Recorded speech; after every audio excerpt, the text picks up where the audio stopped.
Bueno, vamos a seguir con esta segunda parte de los ortópteros. Nos quedamos en la parte de estridulación y del tercer par de patas. Para continuar con la misma tonalidad y veamos la segunda parte de ortóptera, vamos a ver sus hábitos. Y dentro de sus hábitos, dentro de la estridulación, los acrídide, más bien se ha observado en los acrídide o en la mayoría de los acrídide que estridulan durante el día. Tetigónide estridula por la noche. Grillide de día y de noche. Bueno, aquí cabe aclarar algo importante. Grillide es la imagen central, la que estoy señalando. Tetigónide es la imagen que se encuentra del lado derecho en la parte central. Ese es tetigónide. Aquí sí hay una diferencia, yo tuve el error con las flechas, pero nomás intercambian estas dos. Ok, seguimos con el mismo tema. Podemos ver que al producir el sonido, alzan sus alas permitiendo que el sonido se propague. Algo que les estaba comentando anteriormente. Cómo pueden morder las hojas, en este caso, alzan las alas para que el sonido tenga una dirección muy en particular. Los ápteros producen sonidos golpeando el abdomen o las patas contra una superficie sólida, que también ya lo hemos comentado con algunos Grillotalpide, Stenopelmatide, pero también en Grillide puede ocurrir ese tipo de cosas, como lo vemos en la imagen inferior derecha. Las frecuencias de estos sonidos varían de 1500 Hz hasta los 10 kHz, es decir, cosas totalmente que no podemos escuchar hasta algo que podemos escuchar muy, muy bien. Los tetigónidos tienen frecuencias entre 20 y 100 kilohertz, perdón. Las formas arborícolas, hay ellos que viven en los árboles, abren a mordiscos una hoja que actúa como un amplificador, lo que les estuve comentando en el video pasado. Cryotálpide construye agujeros de canto para hacer más audible su sonido. En las imágenes podemos ver ortópteros bastante peculiares y poco conocidos por ustedes. En ocasiones yo he tenido la fortuna de colectarlos en las raras ocasiones que he ido a colectar a las selvas. Y he podido encontrar algo, no estos, pero sí formas muy parecidas. Ok, ¿cómo se llama el cortejo? El cortejo es extremadamente variado. Cualquier forma que se les ocurra a ustedes cómo cortejar o cómo pueden cortejar los hexápodos, lo van a presentar los ortópteros. Otra vez es el modelo clave y la mayoría de ellos se va a presentar en esto, si no es que todos. Bueno, podemos encontrar cosas donde el macho no necesita hacer nada. No hay un juego previo, no hay cortejos, no tiene un movimiento preciso, no hay un contacto de estructuras, simplemente llegan, bueno, tampoco hay estridulaciones, simplemente llegan y se aparean. Si lo quisiéramos ver de una forma antropocéntrica, podríamos decir que solamente llegan, violan y se van. Obviamente son estrategias muy, muy particulares y únicas dentro de muchísimos grupos. No es exclusivo de los ortópteros, pero hay algunos que pueden presentar esta característica. Cuando se aparean los organismos, el último es tiene mayor probabilidad de dejar descendencia, ya que puede sacar parte del esperma, lo puede extraer y dejar el propio. Este esperma se puede alimentar del mismo, se lo da a la hembra como un regalo nupcial, etcétera. Obviamente no va a sacar todo el esperma, va a quedar parte de los otros individuos, pero generalmente la mayor cantidad de la progenie es del último individuo que se logra aparear. En Trujalia y Binonis, los machos son capaces de eliminar aproximadamente el 87% del esperma del apareamiento previo. Es lo que les acabo de mencionar. No lo extraen en su totalidad, pero sí extraen una gran cantidad del mismo. Y el esperma no se desperdicia, se ingiere, o ya sea por el macho o se le da como regalo nupcial a la hembra. Después del apareamiento, el macho En algunos machos se suben al lomo a la parte dorsal de la hembra hasta que ésta deje los huevecillos. Esto para evitar esta forma del último es el que va a dejar la mayor descendencia. Una forma de evitarlo es acompañar a la hembra hasta que ovoposite. Y de esta forma saca a los machos, que es una estrategia bastante común dentro de ellos. Si las hembras escasean, los machos lucharán por ellas, que es un recurso. Ustedes bien saben, los recursos sexuales son muy importantes para dejar la adecuación y hay que dejar también, en este caso, cutículas, sedas y todo para poder dejar descendencia. Los encíferos presentan un espermatóforo y un regalo nupcial llamado espermatofílax, que en algún momento platicamos del mismo. El espermatofílax simplemente es una estructura con una gran cantidad de glúcidos y proteínas que se le dan a la hembra. Y ese sería el regalo nupcial del macho hacia la hembra. Bueno, podemos ver en las imágenes cómo sacan el espermatofílax algunos machos, cómo sacan el espermatóforo algunas hembras. En la figura inferior derecha podemos ver el apareamiento entre el macho y la hembra. En la imagen superior derecha, ahí junto al video donde me pueden observar, ahorita lo quito en unos segundos, ahí está, podemos ver a un macho. Generalmente, y en esta especie de tetragónidos, los machos son más pequeños que las hembras para poderse subir sobre de ellas, para poder estar sobre de ellas y acompañarlas hasta la ovoposición. ¿Qué estrategias se tienen aparte de literalmente una violación? Ya lo mencionamos, es el regalo nupcial. El regalo nupcial es importante. No solamente es llegar a pareo y ya. No, también puedo dejar un regalo nupcial a las hembras. Y esto permite a la hembra producir una mayor porcentaje de descendencia, una mayor cantidad de individuos. Los regalos nupciales son súper importantes. No solamente es la estridulación que hemos platicado, que también es importante, no es una exhibición de energía, es decir, que salten, se muevan, extiendan sus alas, se agachen, llamen la atención. No solamente es eso, también son los regalos nupciales. Y dentro de los regalos nupciales podemos encontrar una gran cantidad de formas que se pueden dejar. Este espermatofílax, o en el caso de Siphoderis, los machos dan porciones de tejido corporal como regalo nupcial, es decir, se pueden arrancar un pedazo de antena, un pedazo de pata. Muchos de ellos solamente se van a parear una vez en su vida, entonces no importa nada dejar algo de ellos para poderse aparear y dejar descendencia. En otros casos, como en Bradyporus, la hembra muerde la parte dorsal del macho y comienza a absorber la hemolinfa. Obviamente el macho se deja y una vez que la hembra ya está satisfecha, se voltea y se aparea con la hembra. Entonces los regalos nupciales son sumamente importantes para poderse aparear. Y además, mientras estos regalos sean más eficientes, más grandes y de mejor calidad, la probabilidad de aparearse y dejar descendencia va a ser más alta. En Anabrus simplex, los machos eligen a la hembra con un regalo nupcial nutritivo, el cual puede tener un tercio de su peso corporal. Es decir, llega el macho, caza y lleva un gran organismo a la hembra o lleva algo que le guste a la hembra para que ella se pueda alimentar. Ya lo platiqué. Mientras más grande sea este regalo, es más eficiente y la probabilidad de aparearse es más alta. Cuando existe un cuidado parental, por lo menos en el primer o segundo estadio, generalmente se da por parte del macho y tiene la elección de elegir a la hembra. Es decir, si los machos cuidan a las crías, ellos tienen todo el derecho de ver con qué hembra poder aparearse. Ya no eligen, ellos ya no van a ser los elegidos. Ahora ellos van a elegir con quién se van a poder aparear. En la imagen que pueden ver, sobre todo en la superior, tenemos a Anabrus simplex, para que lo puedan conocer por lo menos de imágenes.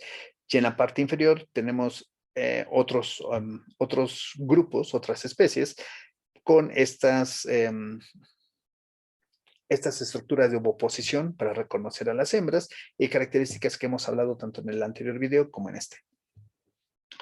En los Celífera, El apareamiento tiene lugar con el macho encima de la hembra.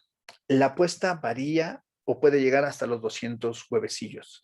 Estos se depositan en el suelo, protegidos por una vaina, que sería la ooteca.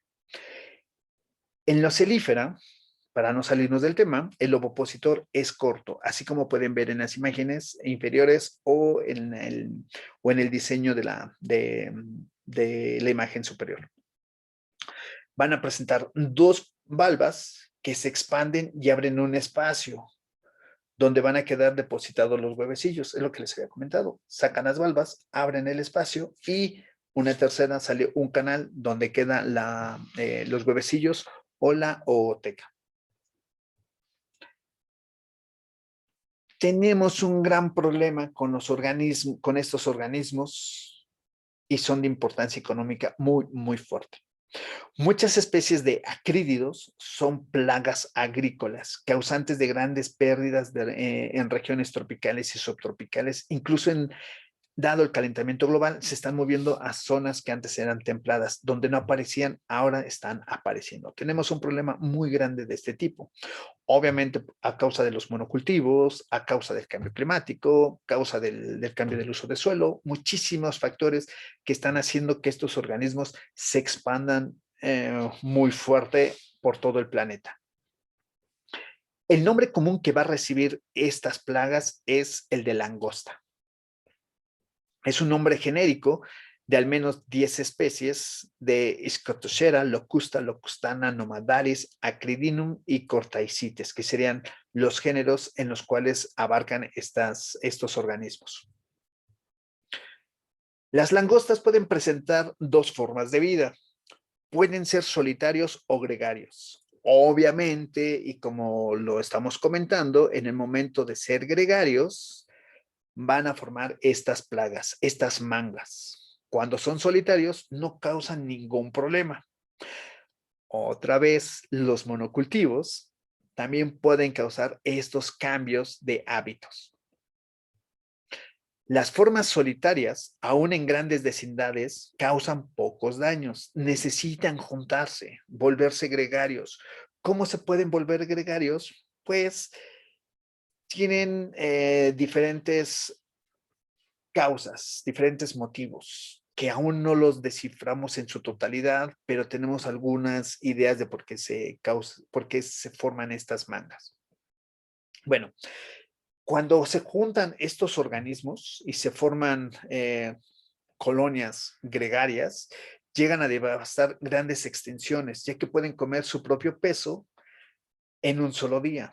Imagínense 20 millones de individuos comiendo su propio peso en un campo de cultivo.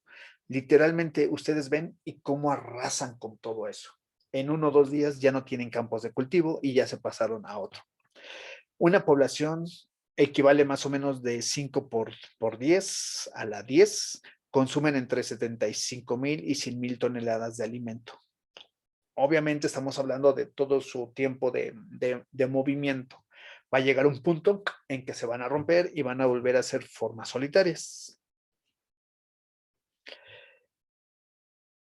Si el alimento escasea, son solitarios. Si tenemos monocultivos, grandes extensiones de alimento, estos organismos cambian, modifican y se vuelven gregarios. Se ha descubierto una molécula peptídica en las hembras que se añade en la espuma de estas, cuando hablamos del sistema genital, hablamos de que en la parte interna pueden segregar ciertas sustancias para tener en humedad a los huevecillos, dejarlos ahí, se puede endurecer y formar las ootecas o simplemente formar una espuma en la cual se van a quedar ahí los huevecillos para poder seguir madurando. Bueno, este péptido, esta molécula peptídica se ha visto que es clave para el cambio de morfología ecológica, es decir, pasar de una parte solitaria a una parte gregaria.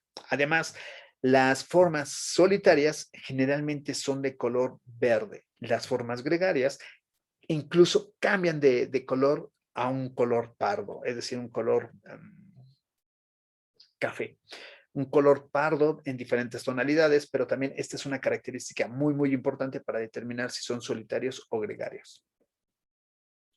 Entonces, y lo que se ha visto últimamente es que si atacamos esta molécula peptídica, podemos quitar las formas gregarias y dejar todas las solitarias. Y una vez más, las formas solitarias no causan daños. Así tengamos una gran cantidad de individuos siendo solitarios, no causan la devastación que ocasionan al ser gregarios. Bueno, aquí tenemos algo de ellas. Obviamente, como buenos científicos agrícolas que somos, pues implementamos insecticidas para tratar de dañarlas. Estos insecticidas los podemos poner en el suelo, en el sustrato, los podemos poner en el ambiente, los podemos poner en las plantas. Obviamente solo son dañinos para los ortópteros, nunca son dañinos para nosotros, no hay un efecto secundario para nosotros, entonces es muy bueno utilizarlas. Obviamente espero que entiendan todo el sarcasmo que hubo en las anteriores palabras. Saben que yo soy pro insectos, entonces hay formas más eficientes o mejor para hacer esto. La primera y principal, y se utiliza muchísimo en las zonas de África, es si tenemos muchos insectos y si del suelo te llueven limones, haz limonada. Es decir, agarra los insectos, sacrifícalos y aliméntate de ellos. Tienes proteínas, una gran cantidad de proteínas, una gran cantidad de organismos, una masa impresionante de estos individuos, incluso pueden utilizarse para venderse. Entonces tenemos todo para utilizarlos de una forma totalmente diferente, no utilizar forzosamente insecticidas. Bueno, pero eso ya es punto de los agroecólogos. Como ya les había mencionado, existen dos subórdenes dentro de los ortópteros, Celífera y Encífera. ¿Qué características van a presentar? Celífera, bueno, antes que nada, todas estas características ya las hemos dado a lo largo de estos dos videos. Simplemente es poner muy bien en claro y bien definido cuáles son las apomorfías tanto de un suborden como del otro suborden. En el caso de Celífera, presentan antenas más cortas que el cuerpo. Van a presentar aproximadamente unos 30 artejos o antenómeros. El órgano timpánico se encuentra al costado del abdomen, en el segmento 1. El ovopositor es pequeño, compuesto por dos pares de valvas. Las especies que estridulan lo realizan al frotar el fémur 3 contra la tecmina o el abdomen. Son caracteres apomórficos de los Celífera. En el caso de Encífera, las antenas son más largas que el cuerpo, más de 30 antenómeros. Llegan a presentar órganos timpánicos en la base de las tibias 1, como ya les mencioné o ya vieron imágenes anteriores en el video anterior, entonces no hay ningún problema por el ovopositor es desarrollado y es conspicuo, así como lo podemos ver en la imagen izquierda central. Sí, es donde se puede ver muy bien claro. Incluso en la izquierda superior podemos ver el ovopositor cómo sobresale. A pesar de que no tiene una extensión muy larga, se alcanza a distinguir, a diferencia de Celífera, que no se distingue totalmente. Y van a tener diferentes formas de estridulación, incluso estenopelmátide y grillotálpide forman parte de los Encífera. Muchísimas veces ustedes los van a encontrar con las antenas mochas, se rompieron por X causa, razón o circunstancia, y no se vayan con la idea de que pueden ser Encífera. No, perdón, que sean Celífera. No, son Encífera. Si ustedes pueden encontrar un organismo sin daño en las antenas, pueden constatar que las antenas son más largas que el cuerpo. Y si no tienen ese tipo de característica, vean las siguientes. ¿De qué se alimentan los ortópteros? Pues la mayoría de las especies son fitófagas. Consumen principalmente hojas, raíces, pocas especies llegan a ser omnívoras y depredadoras, que sí existen, son muy comunes. Bueno, son poco comunes más bien. Muchas de ellas pueden ser fitófagas, pero si decae el alimento, cambian su alimentación y se vuelven depredadores. entran en el concepto de omnívoras, pero para ello necesitamos o se necesita que el alimento no exista o deje de estar presente en el ambiente. Algunas son plagas de diferentes cultivos. Ya hablamos de las langostas para que vean el gran daño que pueden causar. Algunas especies presentan diferentes tipos de mimetismo mulleriano y batesiano, que ya lo hemos platicado en algunos otros puntos dentro de las sesiones que hemos visto. Se asemejan a hojas, ramas, cortezas, troncos o piedras. Incluso si ustedes llegan, ahora que podamos salir, si ustedes llegan a ir al jardín botánico, vean en época de grillos, que de hecho ahorita está la época de grillos o de ortópteros, que sería lo correcto, pueden encontrar diferentes formas. Incluso uno puede pasar junto a ellos, sin reconocerlos. Los confundimos con roca, ramas, etcétera. Bueno, hasta aquí el segundo video de los ortópteros. Nos falta un tercero donde vamos a hablar sobre diferentes géneros para que ustedes conozcan y no solamente se lleven esta idea de Grillidae, Cenopelmatidae, Grillo Blatodea, perdón, ese es un orden, perdón, ese no le hagan caso. Todas estas cosas que hemos hablado, tetigónidos,